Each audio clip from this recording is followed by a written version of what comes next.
Hello everyone, ये question try करो जरा प्रोबेबिलिटी का और फिर सॉल्यूशन देखना इसका।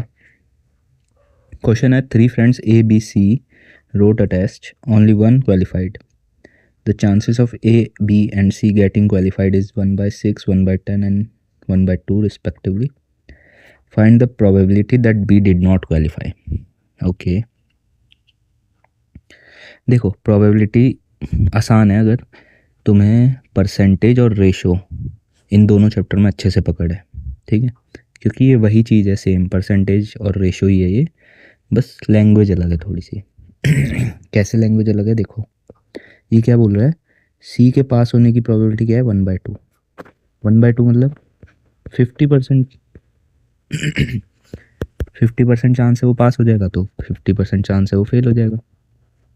ऐसे बी के पास होने की कितनी है, 1/10 कितना होता है 10%, तो 10% चांस है बी पास हो जाएगा और 90% चांस है कि फेल हो जाएगा। और ये 1/6 कितना होगा, 16.66%। तो बस परसेंटेज ही आ गया ना। और एक और चीज़ याद रखनी है हमें, किसी चीज़ के होने की प्रोबेबिलिटी और किसी चीज़ के नहीं होने की प्रोबेबिलिटी 1 होती है, ठीक है।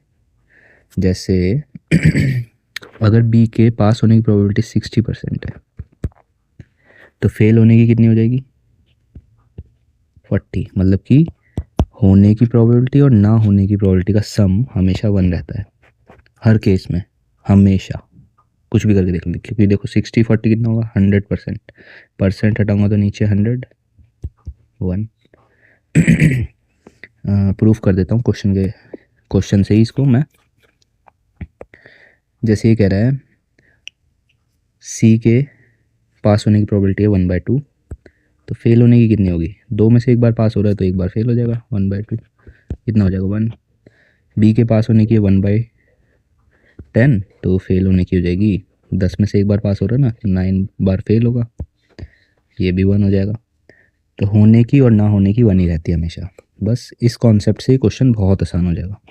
देखो कैसे,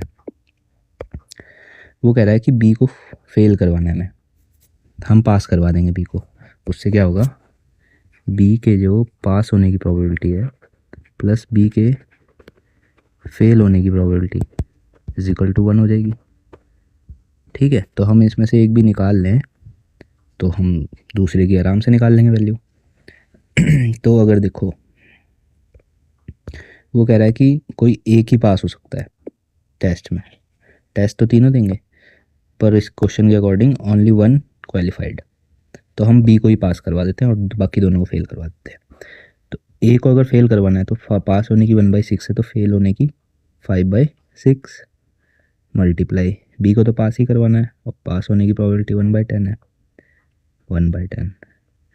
और सी को फेल करवाना है तो इसकी पास होने की 1/2 है, तो फेल होने की भी 1/2। तो बी के पास होने की प्रोबेबिलिटी हो गई है, जब तीनों बैठ के टेस्ट देंगे तो सिर्फ बी पास होगा।